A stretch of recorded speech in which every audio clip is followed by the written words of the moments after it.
Seja muito bem-vindo a esse momento de reflexão. Você pode estar se perguntando o que é tudo isso aqui que vai começar justamente agora. É justamente um momento da gente refletir sobre o Impacto Esperança e sobre esse livro tão especial que é o livro do Impacto Esperança desse ano. É justamente Esperança Além da Crise, do pastor Mark Philly. E você vai estar sendo convidado para refletir sobre cada um dos capítulos e entender o que esse livro pode trazer de reflexão para as nossas atividades, para as nossas atitudes diárias, para a maneira como a gente pode se relacionar com pessoas. Porque justamente quando a gente para pensar em leitura, a gente percebe que se ela não for útil para nos ajudar a se desenvolver, ela realmente não vale tanto assim. Por isso, a gente convida você a ler e a refletir sobre aquilo que a gente vai estar trabalhando ao longo dessa semana. Isso é uma atividade que a pastoral está disponibilizando para que a gente consiga se envolver com esse momento do Impacto Esperança de uma maneira tão especial assim. Só que hoje nós estamos aqui com convidados. Eu não estou sozinho aqui, o pastor Eualif, que é esse que está falando com vocês, não está sozinho. Eu também aqui estou falando com alguns outros amigos e eu queria saber quem eles são para você também entender, você que está aí ouvindo, você que está aí vendo, quem são essas pessoas que estão aqui falando com você hoje. Tudo bom, pessoal? Prazer estar com vocês. Eu sou o pastor Henrique Zaninho, trabalho aqui no Campo São Paulo, também na pastoral. Muito legal. Muito bom estar aqui com vocês também. Sou o pastor Eric, trabalho aqui no Campo São Paulo, na educação básica, cuidando aí das nossas crianças. Muito bem, se inscreva no nosso canal para você estar ciente de todas as informações, de todos os momentos que a gente vai ter aqui. São 8 capítulos, são 8 episódios que você vai estar sendo convidado para assistir. Se inscreva nesse canal, veja no Instagram da Pastoral e em tantas outras as informações que nós vamos trazer para você. Mas agora, pensando nesse ambiente que a gente está aqui agora de falar sobre essa esperança além da crise, a gente começa a perceber então que existe uma crise para a gente ter esperança. E se existe uma crise, que crise é essa que a gente está vivendo? Se a gente for parar para pensar para o tempo, a gente pode olhar e perceber que, ao longo do tempo, Jesus ele vai falar sobre algumas crises que iriam existir. Ele existe fome, lá em Mateus 24 vai falar sobre tantas coisas. Só que aqui agora nós estamos numa crise diferente. E qual que foi a sensação que vocês tiveram no momento em que vocês entraram dentro deste mundo novo de crise? Essa é uma pergunta que eu faço para vocês. Como que vocês se sentiram no primeiro ano em que apareceu esse tal de Covid para falar com a gente? Ah, tá. De crise você está perguntando em relação à pandemia do Covid. Eu vejo... Uma coisa é você saber da existência da crise, outra coisa é você viver ela, experimentar. A experiência de uma crise não é gostosa, óbvio. Isso traz insegurança, isso traz ansiedade, você fica a saber quais são os próximos passos. Uma das coisas que mais mexeu comigo foi o fato de você não conseguir fazer planos além do dia. Sim. Então, a gente que está acostumado a criar planos assim a curto, médio, longo prazo, de repente chega uma situação onde acabou, você não consegue mais fazer planos nenhum para nada. E aí você fica, tá, mas e agora o que eu faço?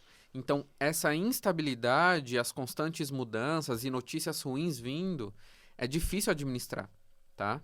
E essa administração, para mim, particularmente, foi bem complicada no início desse processo de pandemia. Show. E para você, Eric? Eu vivi dois lados disso, porque quando estourou essa coisa da pandemia, eu estava começando o meu trabalho em outra escola, né? E eu era o novato, e de repente eu percebi que todo mundo virou novato ali, em todas as situações, né? Porque todo mundo teve que aprender coisa nova e tudo mais. E nesse sentido de aprender coisas novas, eu percebi muitas oportunidades, assim, muita coisa que deu para se desenvolver, de realmente perceber, aprender, coisas que a gente poderia, como pastor, dar atenção para o pessoal naqueles momentos que o momento de crise exigia. Uhum. Mas, obviamente, que esse sentimento que o Zanin trouxe, ele é inevitável, né? Da insegurança, né? Uhum. A gente se acostuma com rotina, com a repetição das coisas, hábitos. E na pandemia a gente percebeu que isso foi por água abaixo, né? A gente teve que se adaptar e não sabia o que vinha em seguida, né? Cada vez uma notícia nova, o vírus se transmite pelo ar, não transmite, vai ter vacina, não vai, e variantes dos vírus, como que se propaga, é eficaz, não é? Enfim, várias perguntas que vão aparecendo, né? Show. E agora, quando a gente para pensar sobre essa ideia de pandemia, isso não é algo somente do nosso tempo que a gente está vivendo agora, mas existiu no passado também. Pandemia, pestes.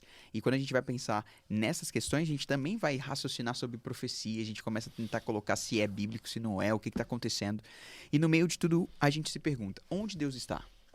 Onde Deus está no meio de tudo isso que está acontecendo, no meio de pandemia, no meio de pestes, no meio de, às vezes, profecias que vão estar relacionadas com outras coisas? Como que a gente vai entender isso aí?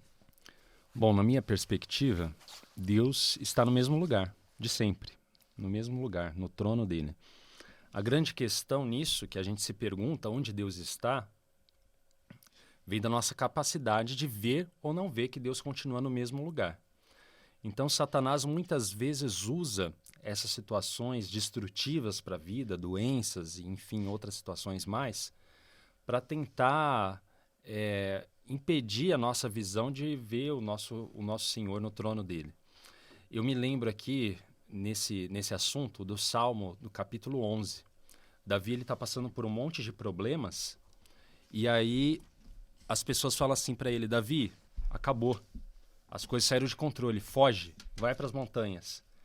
E ele fala assim: não estou entendendo por que vocês estão falando nisso. Porque eu me refugiei em Deus. Deus está lá no trono dele. Não estou entendendo. Então, Legal. Davi, ele traz essa perspectiva de que as coisas aqui saíram do controle, mas Deus está no mesmo lugar.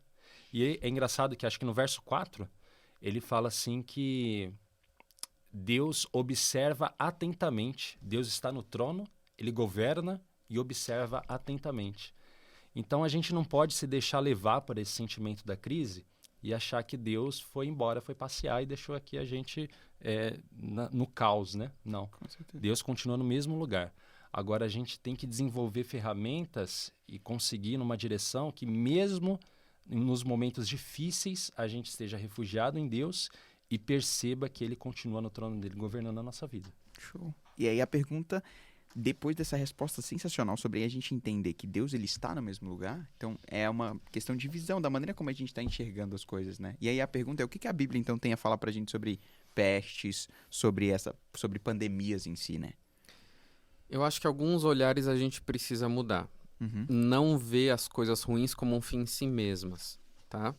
Então, primeiro ponto de que essas coisas ruins que acontecem no mundo têm a ver com a entrada do pecado no mundo. O aumento e a intensidade que a gente percebe com o decorrer do tempo, eles estão nos dizendo de algo que Jesus já havia dito que ia acontecer. Então, a gente não tem por que ser pego de surpresa se nós fomos avisados na palavra de Deus.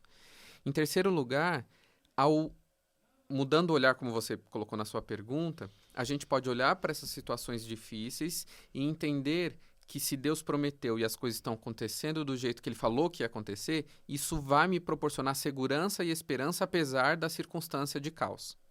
E aí vem, eu acho que é o foco da palavra principal desse livro, que é a palavra esperança. Nós precisamos e podemos ter esperança apesar das coisas ruins que nos rodeiam.